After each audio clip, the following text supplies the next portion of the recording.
Gracias. Eh, bueno, en esta tarde, vamos a reflexionar en un pasaje muy desafiante, muy interesante, en una narrativa que realmente nos interpela, porque hay varias cosas que podríamos nosotros rescatar de la narrativa que está en el Evangelio de Lucas, el capítulo 24, desde el verso 13 hasta el 35, que se ha denominado como el camino a Emaús, y los discípulos porque estaban conversando en este camino a Emaús. Vamos a tener abierta nuestra Biblia, si tenemos ahí nuestras Biblias, para que podamos reflexionar sobre este pasaje, que por cierto es un pasaje bastante mencionado, bastante conocido. Así que seguramente varias de las cosas que yo voy a compartir con ustedes van a servirles para afirmar lo que ustedes ya conocen o afirmar lo que ustedes ya saben, y en todo caso para también para que podamos refrescar nuestro acercamiento al texto bíblico a través de algunas otras formas de leer también este pasaje que se encuentra en el Evangelio de Lucas. Voy a compartir entonces una presentación de PowerPoint que tengo, voy a estar compartiendo, y a la vez también voy a eh, eh, luego tener la oportunidad de platicar con ustedes. Voy a hacer esta exposición, y después de terminada la exposición vamos a tener un tiempo para el desarrollo de algunos comentarios, de algunas preguntas sobre el tema que estamos proponiendo en esta tarde. Y bueno, este tema además es bastante oportuno porque, como todos sabemos, acabamos de celebrar dentro de la fe cristiana una de las fechas más emblemáticas, más distintivas de la fe cristiana, que es la Semana Santa. Y en la Semana Santa no solamente celebramos la muerte del Señor, sino celebramos también la victoria que se dio en la resurrección, y parte de esa celebración de la resurrección de nuestro Señor pues está escrito justamente en este pasaje, que es el pasaje del camino de Emaús, donde están los dos discípulos conversando y no se habían dado cuenta que con ellos estaba el Señor, ¿no? Entonces vamos a trabajar un poco este pasaje que nos convoca. Lucas, el capítulo 24, como vuelvo a decir, desde el verso 13 hasta el 35. Este pasaje es bastante emblemático en el Evangelio de Lucas, es propio del Evangelio de Lucas, no es un pasaje que está en los otros evangelios, y forma parte de lo que se conoce como los relatos de la resurrección, los relatos de la resurrección de las primeras comunidades.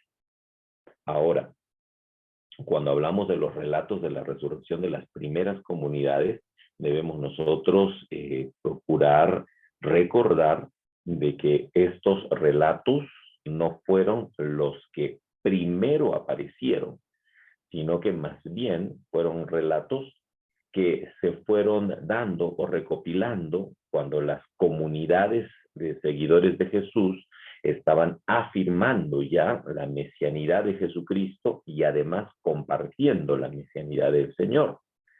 Recordemos nosotros que lo primero que aparece cuando el Señor muere y resucita, lo primero que aparece es lo que se llama el anuncio querigmático. Y el anuncio querigmático era un anuncio breve, era un anuncio que trataba de fortalecer la fe de los seguidores de Jesús y de aquellos que de repente no habían aceptado la mesianidad de Jesús, a través de un anuncio bastante específico y explícito, ¿no? Nuestro Señor murió, al tercer día resucitó, y estos fueron a quienes Él se apareció, ¿no?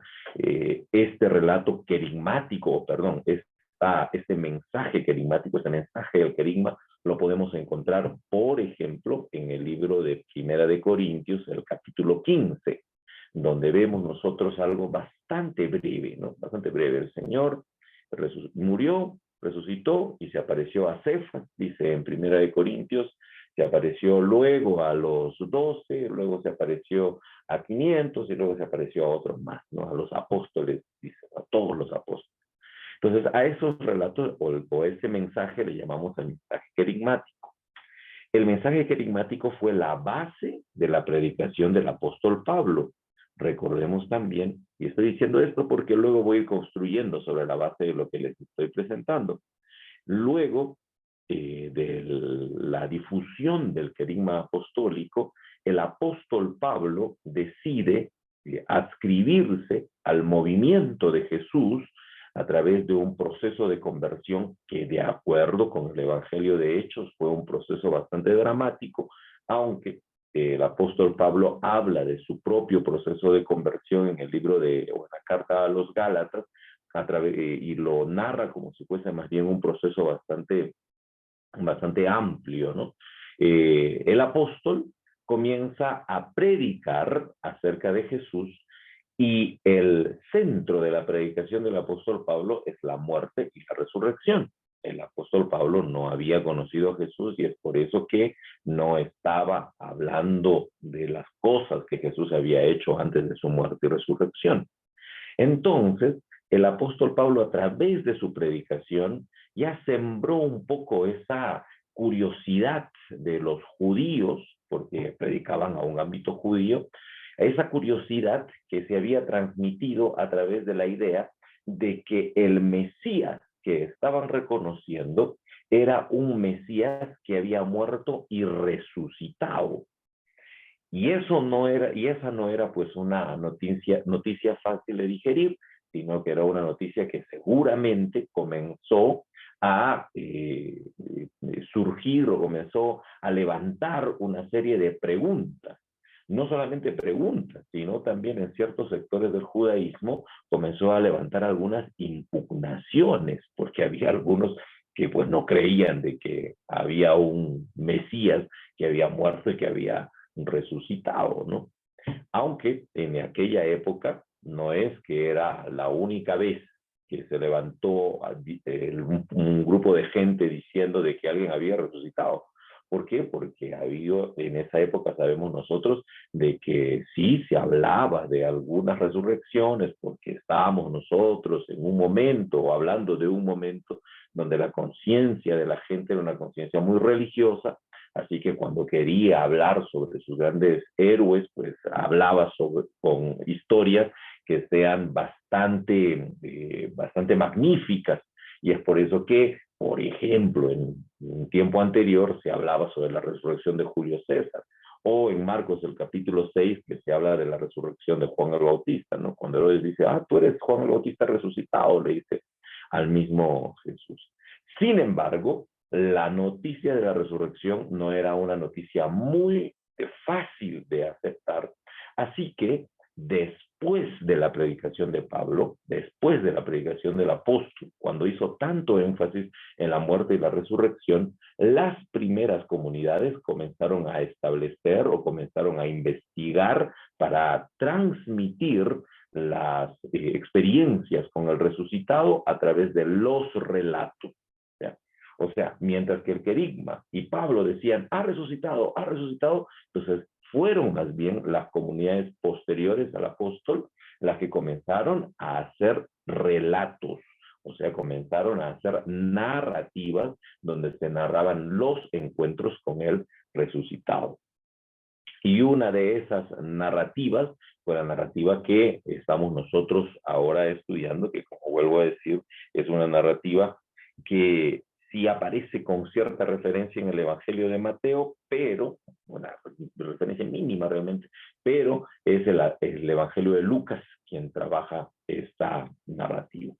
En esta narrativa podemos encontrar algunas características, por ejemplo, que ustedes cuando leen seguramente los evangelios se van a dar cuenta que los evangelios no hacen mucho énfasis en narrar el acontecimiento de la resurrección. O sea, no narran cómo es que, qué sé yo, la piedra se movió. Es breve lo que narra Mateo, los otros no narran mucho. Cómo es que, qué sé yo, el cuerpo se levantó, etcétera. No, no narran mucho eso.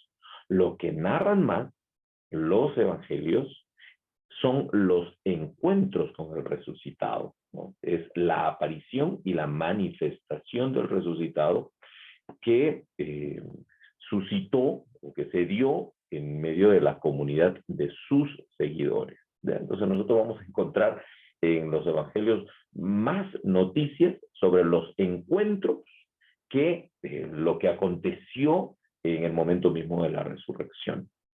En el caso del Evangelio de Lucas, hace una centralidad en Jerusalén. Los arqueólogos no se ponen de acuerdo plenamente respecto a cuál es la distancia de Emaús con Jerusalén. Actualmente se acepta que es aproximadamente unos 11 kilómetros, o sea que no estaba muy lejos de Jerusalén, aunque en el siglo XX se postulaba de que habían sido aproximadamente unos 30 kilómetros, más o menos la distancia entre Emaús y Jerusalén, pero vuelvo a decir, eso está pues, en discusión. Pero lo que quiero decirles es que fíjense cómo el autor hace una especie de centralidad en Jerusalén por una razón. Si aceptamos que el escritor de Lucas es el mismo escritor del libro de los Hechos, pues el escritor del libro de los Hechos postula que el origen de la iglesia es en Jerusalén. Por tanto, el evangelista centralizará las acciones después de Jesús haber resucitado también en Jerusalén, ¿no? Digo esto porque no todos centralizan en Jerusalén, ¿no? Marcos centraliza un poco más en Galilea, por ejemplo, las actividades de Jesús, pero para Lucas era muy importante centralizarlo en Jerusalén. Es por eso que este encuentro con el resucitado se da cuando dos discípulos están saliendo de Jerusalén y están yendo a un lugar cercano a Jerusalén, vuelvo a decir, como unos 11 kilómetros más o menos de Jerusalén, que era este poblado llamado Emaús. El relato, como vuelvo a decir, así de manera amplia, es propio del Evangelio de Lucas, ¿no? Y es un relato que está muy relacionado con las prácticas de la eclesía que se describen en el libro de los Hechos, específicamente en una cuestión que vamos a subrayar desde ahora, o sea, vamos a tener en cuenta lo que dice el verso 35. El verso 35 dice, entonces ellos contaban las cosas que les había acontecido en el camino y cómo les había reconocido y cómo le habían reconocido al partir el pan. Partir el pan, ¿no? Ahora, esto subrayemos porque va a ser importante en el estudio que vamos a desarrollar nosotros el día de hoy. ¿Por qué? Porque si recuerdan ustedes, en el libro de los Hechos, en el capítulo 2, cuando por primera vez en la literatura lucana se nombra la palabra eclesía o la palabra iglesia, en el capítulo 2 del libro de los Hechos, en el verso 42, dice que la eclesía perseveraba en la doctrina de los apóstoles, en la comunión unos con otros y en el partimiento del pan. O sea que una de las características que Lucas había encontrado en las comunidades de los primeros seguidores de Jesús era que tenían varias prácticas, pero una de ellas muy distintiva era la del partimiento del pan. Y cuando leemos nosotros Lucas del capítulo 23, este relato del camino de Maús, una de los elementos centrales, que vuelvo a decir, no vamos a perder de vista en esta tarde, es justamente el elemento del partimiento del pan. Las primeras comunidades de seguidores de Jesús eran comunidades que, además de ir a las sinagogas los días sábados o el sexto día, sí, el día de descanso, el primer día de la semana, ellos se reunían, las comunidades de seguidores de Jesús, para celebrar allí un día propio de estas comunidades de seguidores de Jesús el Mesías, y una de las prácticas que tenían en esas celebraciones era justamente el partimiento del pan.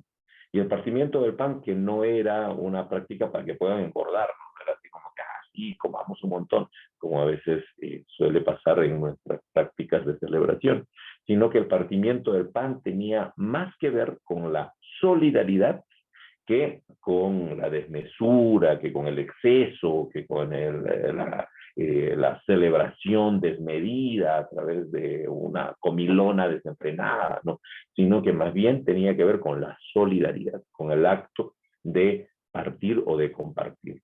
Lucas dice que ese era un símbolo de la eclesía, ¿no? Que esa que surge en Jerusalén, en Hechos del capítulo 2, surge en Jerusalén. En el capítulo 4 sigue describiendo la vida de esta de eclesía en Jerusalén, que tenía como principio fundamental la práctica solidaria, la cual se hacía, como vuelvo a decir, bastante visible a través de el partimiento del pan, que es uno de los elementos propios de este relato. No perdamos de vista entonces el tema del partimiento del pan.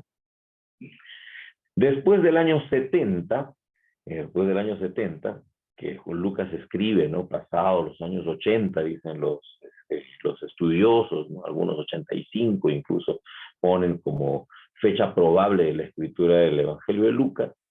Varios de los estudiosos de los primeros, de lo que aconteció en el primer siglo, nos dicen que después del año 70 hubo una característica en la eclesía, en el movimiento de Jesús, en el movimiento o en las comunidades que se habían levantado en torno a la predicación del Señor. Y esta característica fue la heterodoxia. Eso lo dice un gran investigador como Antonio Piñero, que seguramente han leído en algún momento. ¿Qué era la heterodoxia? La heterodoxia era esa forma múltiple y diversa de aceptar la mesianidad de Jesús, ¿no? O sea que no existía una sola forma, sino existían múltiples formas de aceptar la mesianidad de Jesús. Por ejemplo, habían comunidades que entendían que la mesianidad de Jesús se había dado por la gran enseñanza que Jesús tenía, ¿no? Y es por eso que hicieron toda una recopilación de los dichos del Señor que estaban presentes en un documento muy anterior que le llaman ahora la Fuente Q, así le llaman los estudiosos. Mientras que había otras comunidades que decían que no, que el Señor había sido Mesías recién en la muerte, recién en la resurrección. Entonces había mucha discusión al respecto. Y como estamos en un tiempo donde no existía una institución que regule qué es lo verdadero, qué es lo más fidedigno, entonces esta heterodoxia, que por cierto, ¿no? Fue algo muy lindo realmente en un inicio, porque era entender cómo la semilla del Evangelio había caído en diversos espacios y había constituido y se habían constituido diversos grupos de seguidores del Señor. Entonces eso más adelante fue generando un poco de tensión, un poco de conflicto. ¿Por qué? Porque algunos comenzaron a decir, no, lo que yo pienso es verdadero y lo que tú piensas no es tan verdadero. Lo que yo creo de que Jesús es Mesías desde el bautismo es lo verdadero. No lo que tú estás diciendo de que Jesús es Mesías desde su muerte y su resurrección. ¿No? Y algunos, no, Jesús es Mesías desde antes de la fundación del mundo. Él fue el Hijo de Dios preexistente. Y algunos decían, no, pues no podemos hablar de eso porque eso ya es llevar la historia de Jesús a una cuestión mucho o muy helenizada, ¿no? Entonces hubo un conflicto, una tensión en aquel entonces, lo que llevó a que las comunidades comiencen a revisar el pasado, o sea, revisar la historia de Jesús para comenzar a asegurar su mesianidad. ¿Quiénes son los que hacen esta revisión del pasado o esta búsqueda del pasado, esta investigación? Lucas lo dice de manera explícita cuando inicia su evangelio, ¿no? Él dice, lo que yo voy a escribir es lo que yo he investigado. Así que lo que voy a hacer es decirles a ustedes lo que he investigado y he puesto en orden, ¿no? O sea, para que podamos nosotros entender quién era Jesús, Marcos va a comenzar su evangelio diciendo, este es el evangelio de Jesús el Cristo, ¿no? O sea, él comienza a defender su relato, su testimonio, para decir, este relato o este testimonio que estoy yo trayendo es el testimonio que puede realmente darnos la garantía de que Jesús es el Mesías.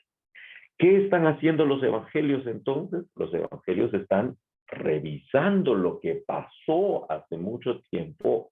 Recuerden, si Lucas está escribiendo en los años 80 y Jesús vivió hasta más o menos los años 30, o sea, casi 50 años después, está escribiendo este autor haciendo un proceso de volver al pasado para encontrar algo que le permita fundamentar la mesianidad de Jesús. Es el trabajo que hacen los evangelios, ¿no? Y es por eso que los evangelios responden a varias preguntas. ¿Fue Jesús un Mesías? Si fue Jesús un Mesías, ¿cómo fue ese Mesías, no? Ahora, es sumamente interesante porque los evangelios proponen, varios de ellos, como por ejemplo el evangelio de Marcos, propone que Jesús sí fue un Mesías, pero que sus discípulos no lo reconocieron, ¿no? Porque sus discípulos eran como que un poco cerrados, que no podían entender bien de que Jesús era el Mesías, ¿no? Mateo propone de que sí hubo uno que le reconoció, que era Pedro, cuando dijo, tú eres el Cristo, el Hijo del Dios Altísimo. Y que le responde Jesús, le dice, bueno, eso no te lo ha revelado ni carne ni sangre, o sea, tú tampoco no estás ni plenamente convencido de lo que estás diciendo. O sea, los discípulos era como que no habían reconocido bien la idea de que Jesús era el Mesías, así que lo que hacen los evangelios es tratar de fundamentar por qué Jesús era el Mesías. Otras preguntas que comienzan a revisar ahí en el pasado es, ¿qué pasó con Jesús? Jesús murió, pero murió verdaderamente. Si murió verdaderamente, hay que relatar cómo murió. Y entonces los evangelios van a comenzar a hacer un énfasis.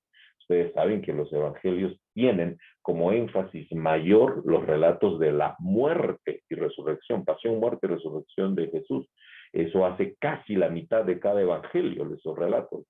Y en esos relatos se garantiza la idea de que sí Jesús murió porque había despertado ciertas dudas, porque se había resucitado, de repente no había muerto.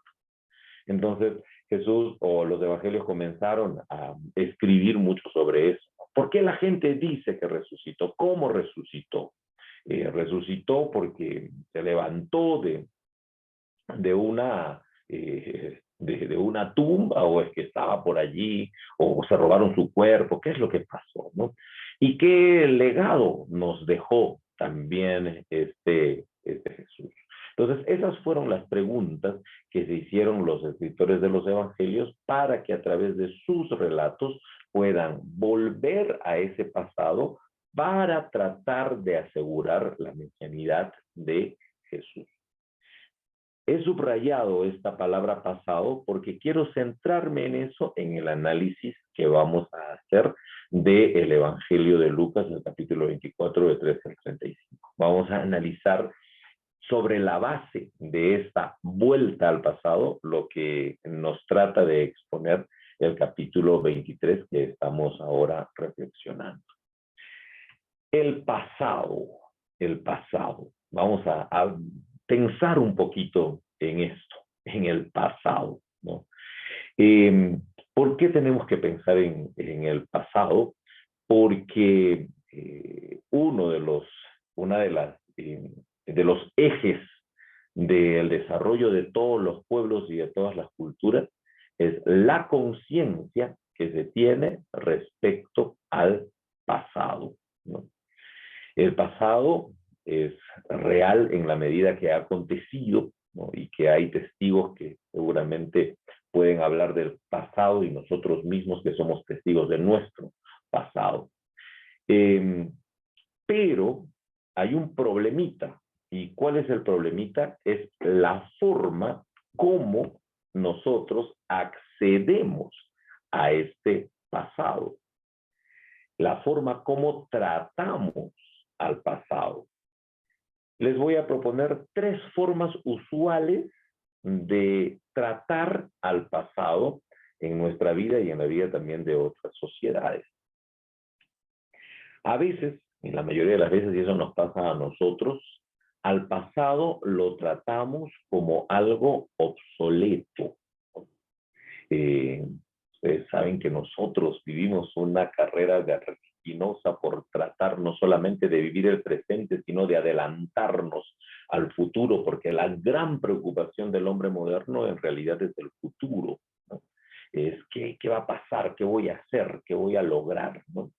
Eh, pero como ha generado tanto susto el futuro, ahora la gente es como que se ha centrado también un poco en el presente. Pero al pasado siempre lo tratamos con cierta, eh, podríamos decir, con cierto desdén incluso al pasado. ¿Por qué? Porque por lo general en nuestra conciencia el pasado es obsoleto. ¿Qué significa que el pasado es obsoleto?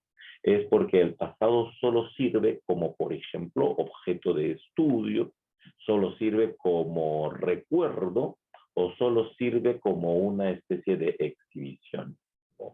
Es interesante que este gran filósofo Friedrich Nietzsche decía que al pasado nosotros lo hemos convertido en monumentos y exhibimos los monumentos por ahí, por nuestras calles.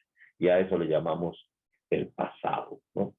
Eh, a veces decimos, oh, sí, el pasado era maravilloso, ¿no? Oh, las cosas que pasaron son mejores que ahora.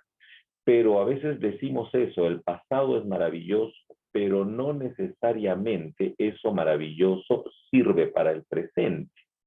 Ahí tenemos nosotros una actitud con el pasado, dejándolo allá y maravillándonos siempre de lo que fue bonito, pero sin la necesidad de traerlo para que pueda interpelar a nuestro presente, para que podamos construir nosotros un mejor presente.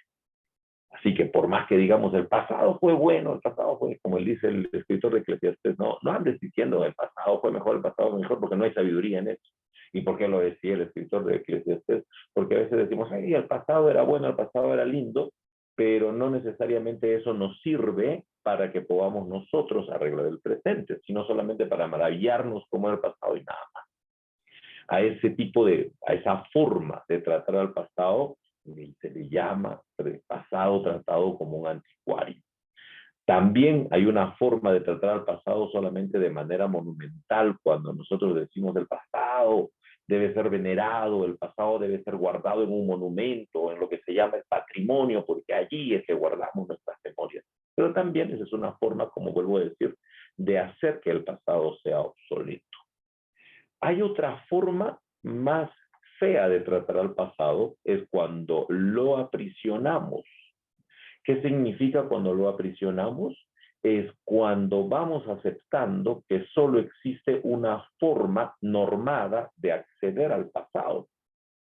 Y eso pasa con nuestros ejercicios de historia, ¿no? Cuando nosotros queremos retornar al pasado, a veces tenemos que retornar solamente sobre una vía, lo que dice la enciclopedia de la historia, ¿no?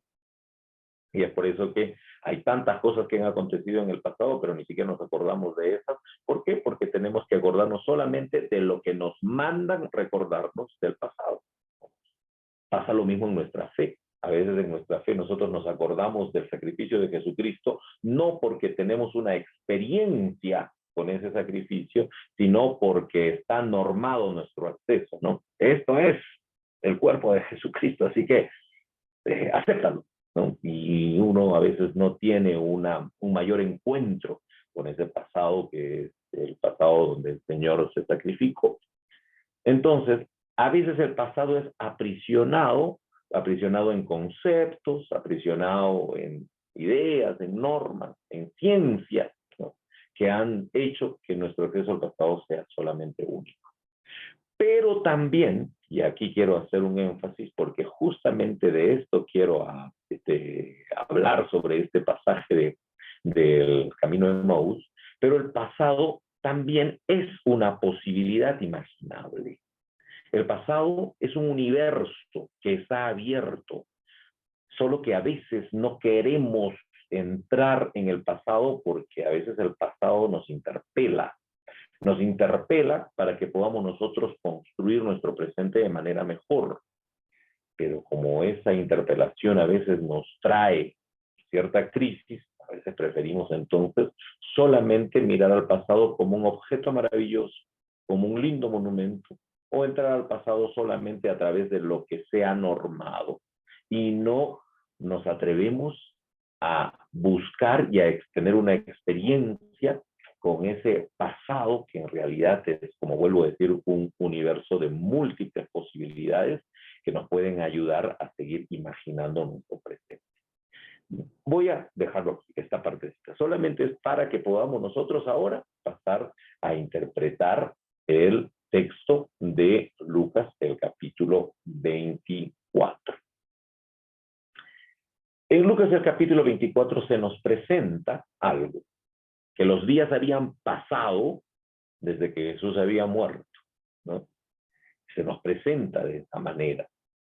El acontecimiento de Jesucristo era un asunto del pasado, tanto para los que escriben el Evangelio, alrededor de los años 80, 85, los que escriben el Evangelio, para ellos lo que había pasado con Jesucristo era algo que estaba allá en el pasado. Tenían que buscar la forma de acceder a eso que había acontecido, pero también lo que nos dice el relato, porque el relato nos está hablando de que había unos discípulos que estaban recordando un acontecimiento que acababa de pasar hace unos 3 días, que era la muerte de Jesús. Solamente que lo que nos muestra el relato es que estos discípulos estaban dejando en el olvido esa historia reciente de un Jesús que había muerto. Estaban dejando como una especie de obsoleto el pasado inmediato en el que Jesús les había predicado, pero como había muerto, ellos estaban entendiendo que tenían que clausurar un poco la historia de Jesús. Para las comunidades, estas comunidades autoras del Evangelio, Jesús había muerto, había resucitado, pero parecía que Jesús estaba muriendo otra vez en las doctrinas y en los dogmas que estaban produciendo en aquel entonces. El apóstol Pablo fue genial en su propuesta de hablar sobre la muerte y la resurrección de Jesucristo, pero los discípulos de Pablo comenzaron a enredarse en una serie de doctrinas y dogmas de tal modo que lo que el apóstol Pablo había postulado como una experiencia de vida, vivir al resucitado, como dice Romanos el capítulo 6, nosotros fuimos sumergidos en su muerte, pero luego nos levantamos por su resurrección para que también nosotros tengamos vida eterna. O sea, el apóstol Pablo había construido una linda enseñanza sobre la muerte y resurrección de Jesús, pero los seguidores de Pablo, porque Pablo ya había muerto para los 80, cuando escribe Lucas, ya Pablo no estaba, los seguidores de Pablo habían comenzado a complicar la idea de recordar a Jesús, de tal modo que la memoria de las primeras comunidades respecto a la muerte y la resurrección de Jesús fue una memoria que comenzó a matarlo nuevamente en una serie de doctrinas y dogmas, de discusiones, de una serie de cosas que ya no hacían que el acceso a la muerte y la resurrección del Señor pueda ser un acceso que permita tener algo más de sentido. Si nos vamos al relato en el capítulo 24, para los discípulos en el relato, la muerte del Señor se había asumido como una especie de clausura de su vida.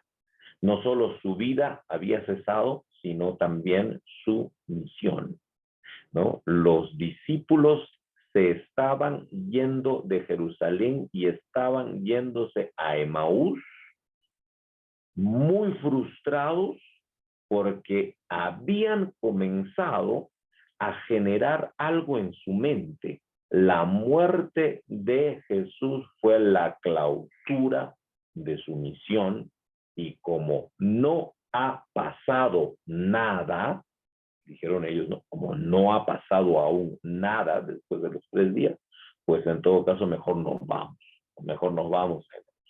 Ellos no fueron los únicos que se fueron, ¿no? Dice también en el Evangelio de Juan que el Pedro volvió a sus redes, o sea, también dijo, bueno, se murió, entonces se clausura la misión de Jesús, se termina la misión de Jesús, queda allá en el pasado y ya no vamos a acceder a ese pasado, lo vamos a dejar allá.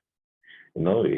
Porque cuando Jesús resucita, ¿dónde lo encuentra Pedro? Lo encuentra otra vez en sus redes allá en Galilea. Si Jesús ya le había dicho, ven, deja las redes y sígueme, te vas a convertir en pescador de hombres, ¿no? Pero como se había muerto Jesús, los discípulos lo que comenzaron a hacer es a tratar de acondicionar su mente para decir, qué chévere fue estar con Jesús en estos años, pero eso ya es un asunto del pasado, así que lo vamos a dejar allá. Entonces, fíjense que para las comunidades que escribieron el texto, Jesús estaba muriendo otra vez en los conceptos, en las doctrinas que estaban armando, y para los discípulos que están presentes en el relato de Lucas del capítulo 24, ellos estaban también pensando de que la muerte del Señor significaba una forma de clausurar la vida de Jesús y dejarla ya allí en el pasado. ¿Qué podemos hacer frente a eso? ¿Qué podemos hacer nosotros frente al pasado? Fíjense, frente a estas formas de ir hacia el pasado, podemos nosotros, por ejemplo, podemos nosotros pensar el pasado, debatir lo que ha pasado anteriormente y decir, bueno, vamos a analizar lo que ha pasado anteriormente, lo vamos a convertir en un lindo relato, lo vamos a convertir en una especie de enseñanza, pero lo vamos a dejar allí. Cuando accedemos al pasado, cuando vamos hacia el pasado, solamente a través del uso de la razón, lo que hacemos es que pensamos el pasado, debatimos sobre el pasado, lo definimos y por lo tanto lo clausuramos. Es como lo que pasa con nuestros libros de historia. Nuestros libros de historia son un acceso muy racional al pasado, de tal modo que nosotros nos aprendemos lo que ha pasado para rendir los exámenes en la materia de historia o para contar algunas cosas y decir que sabemos algo, pero nada más. Ya, para eso nos sirve. No nos sirve más. O sea, cuando nos recordamos, por ejemplo, de la independencia del Ecuador, cuando nos recordamos de la independencia del Ecuador, nos recordamos para, qué sé yo, celebrar el feriado y nada más. No necesariamente estamos teniendo un refresco en nuestra búsqueda de la libertad, por ejemplo, que podría ser una forma de ir hacia ese pasado llamado independencia del Ecuador.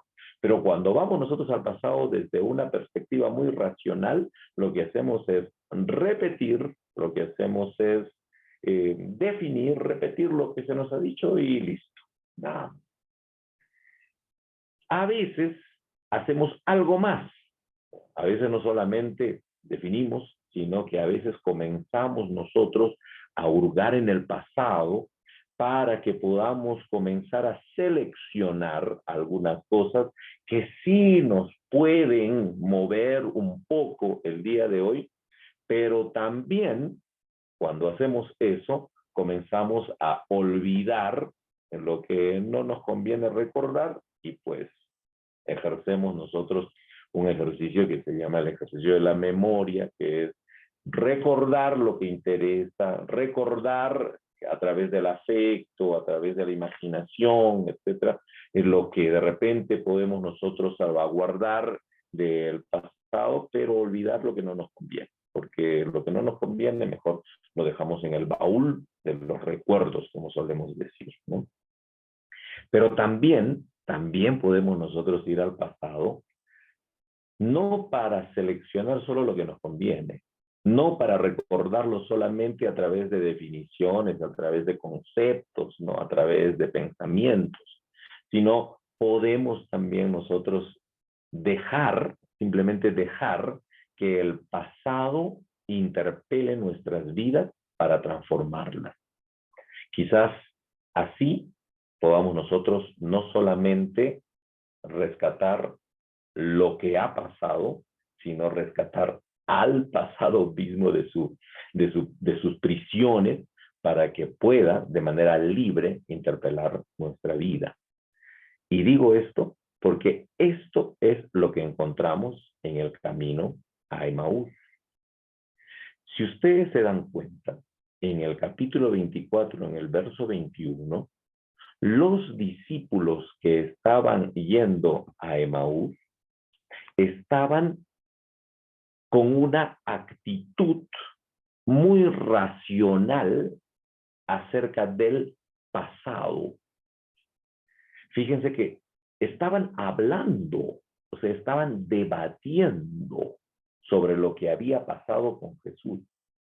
Y cuando estaban debatiendo, comenzaron a hablar de la historia de Jesús como una historia pasada, algo así como nosotros hablamos de nuestra independencia o de la historia del Ecuador, como algo allá, ¿no?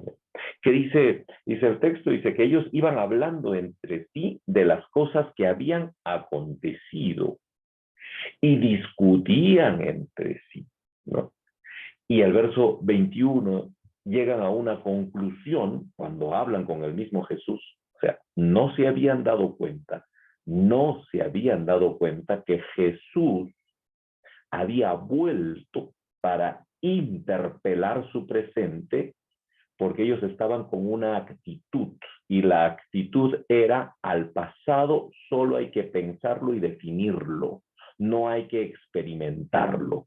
Por lo tanto, si Jesús está ahora hablando con nosotros, pues no le vamos a hacer caso, porque Jesús ha quedado en el pasado, en definiciones y en pensamientos.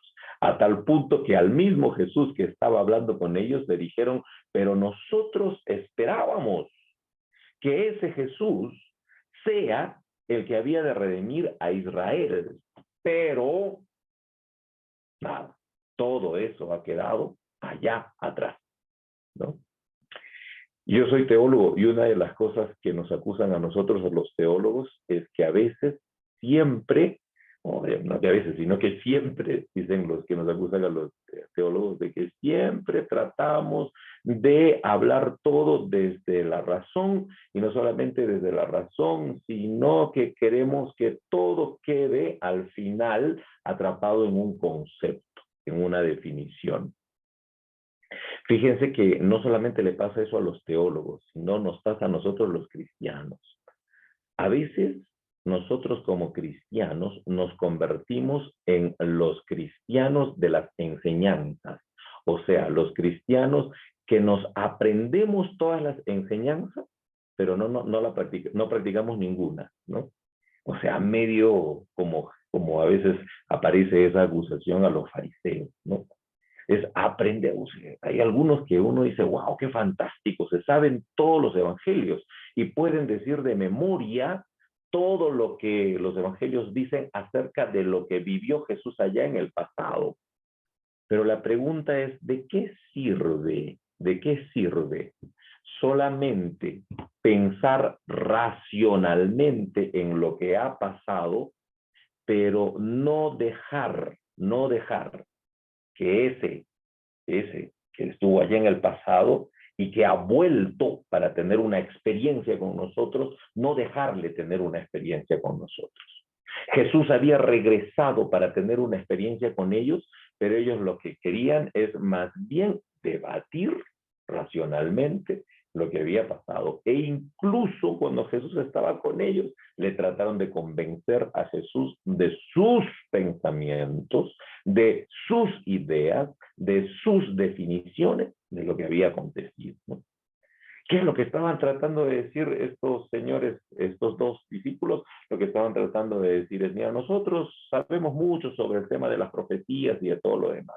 Y resulta que en este caso hubo muchas profecías, pero ninguna se ha cumplido. Así que como ninguna se ha cumplido, la conclusión a la que estamos llegando es que ese Jesús vino, quiso ser Mesías, pero se murió, y ahora no ha pasado nada, entonces vamos a dejarlo allá en el pasado como aquel que intentó ser Mesías, pero que en realidad no pudo hacerlo.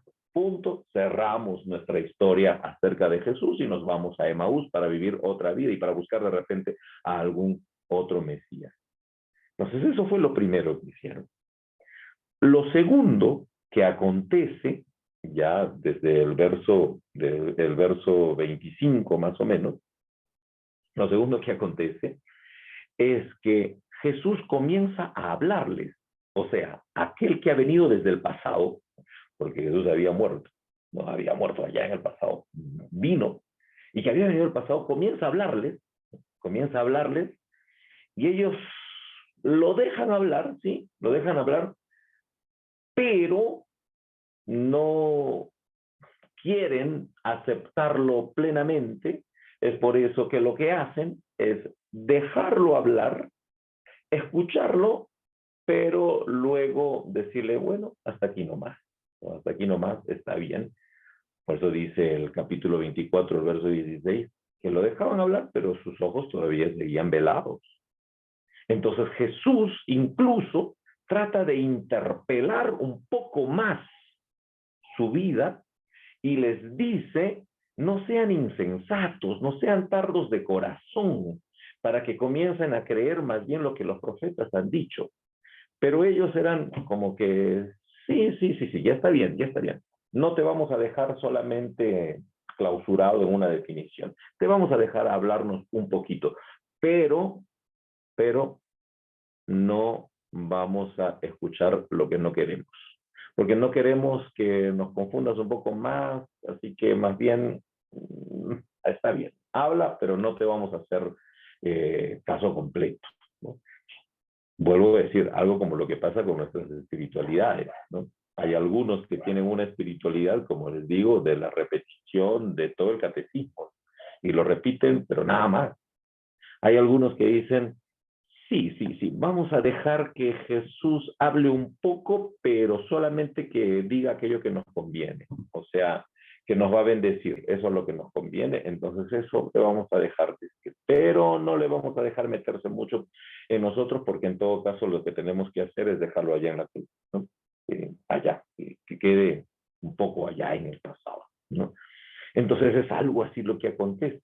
Jesús comienza a hablar para que puedan ellos darse cuenta de que Él ha regresado de ese pasado para poder interpelar sus vidas presentes, y ellos lo dejan hablar, pero después, bien, está bien, nuestros ojos todavía siguen velados. Está bien, pero no vamos a reconocerte como Mesías, una cosa. Pero acontece algo tercero. ¿Y qué es lo tercero que acontece? Es que hubo un momento en el que el pasado irrumpió el presente para dejar sus cárceles, esas que a veces las hemos dado nosotros al pasado, convirtiéndolo solamente en concepto. El pasado resucita en el presente a través de una acción, no a través de una plática, no a través de un estudio, no a través de un concepto, no a través de una doctrina, porque parece a veces que los conceptos y las enseñanzas lo que hacen es a veces clausurar y encerrar, sino lo que acontece en medio de ese transitar es que el pasado interpela la vida presente de estos discípulos a través de un acto, a través de algo práctico, a través de una vivencia, a través de una experiencia. ¿Cuál es esa experiencia? Cuando Jesús partió el pan. Y dice el capítulo 24, el verso 30 y 31. Tomó el pan, lo bendijo, lo partió y les dio. Entonces les fueron abiertos los ojos y al fin lo reconocieron. Cuando ellos se habían quedado solamente en el asunto racional, habían clausurado la vida de Jesús y la habían dejado allá en el pasado. Cuando ellos comenzaron a tener cierto oído para escucharle, lo escucharon, pero al final también sus ojos quedaron velados. Pero cuando vieron una acción, no unas palabras, sino cuando hubo una acción que realmente les volvió a hacer sentir la experiencia del reino de Dios anunciada, vivida por el Señor, en ese momento sus ojos se abrieron. Lo que quiero decirles es que, fíjense, lo que hace ese acto de partir el pan, lo que hace es al fin resucitar plenamente al Señor para que la comunidad experimente la vigencia de Jesús y de su ministerio. Podemos nosotros de repente quedarnos solo en el pensamiento. Podemos nosotros quedarnos solamente en escuchar el sermón. Pero hay algo más que quiere Jesús que nosotros vivamos. Es que sepamos de que Él no se ha quedado atrapado en el pasado, sino que está el día de hoy con nosotros, impulsándonos a que a través del partimiento del pan vivamos su resurrección o vivamos su liberación de esas cárceles que a veces le hemos dado a Jesús. Miren, Jesús ha resucitado, pero muchas veces nosotros seguimos todavía encarcelándolo en cosas que clausuran su acción en nuestra vida diaria. Voy a ya casi terminar con esto que les estoy exponiendo, para que luego tengamos un tiempo de conversar. Jesús, durante su vida terrena, había compartido el pan como señal del reino de Dios. Eso aparece en los relatos sobre la alimentación de las multitudes, donde siempre partía el pan.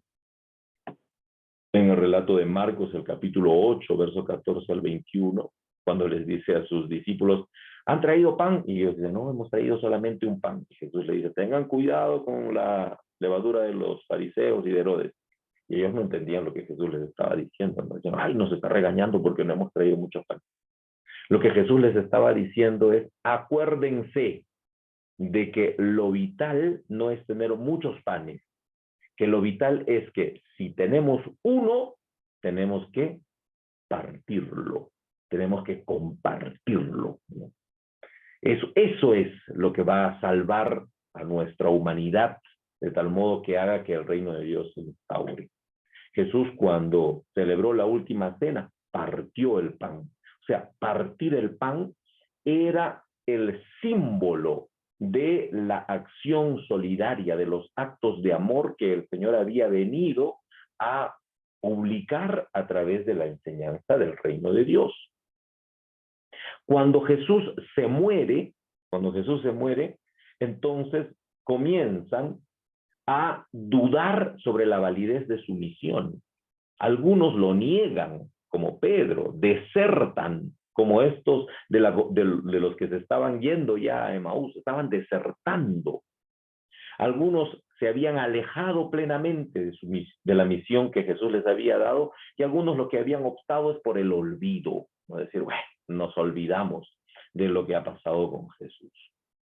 Cuando experimentaron el pan partiéndose, ese pan partiéndose fue una forma de evocar el ministerio de Jesús para reconocer la urgencia de proclamar y de seguir haciendo de que su vida siga estando viva.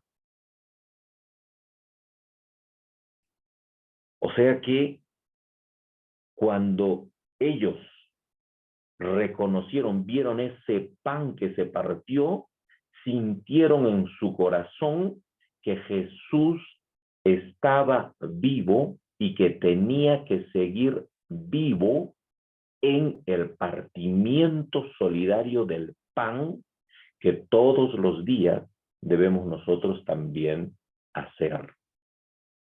Lo que trato de decirles es que lo que nos está incluso presentando Lucas es que una forma de hacer que Jesús no quede en el pasado es hacer que sus acciones sigan vivas en nuestra práctica cotidiana. Solo así podemos decir que Él ha resucitado. Porque ¿de qué vale? ¿De qué vale andar diciendo, sí, ha resucitado y te voy a presentar una tesis de 1000 páginas sobre la resurrección de Jesús? ¿De qué vale si no vas a partir el pan? ¿De qué vale si no vas a dejar que Jesús venga nuevamente a la vida a través de acciones tan fundamentales como esta acción de partir el pan? Por eso termino preguntándoles a todos ustedes, ¿cuál es tu camino a Emaús? ¿Qué estás haciendo con tu espiritualidad? Tu espiritualidad la estás dejando en el hecho solo de recordar a Jesús en relatos, conceptos y doctrinas. Si estás recordando a Jesús en relatos, conceptos y doctrinas, te estás quedando en esta primera forma en la que los discípulos lo recordaron, ¿no? Ah, sí, él vivió, sí, intentó hacer algunas cosas, sí, trató, pero se murió.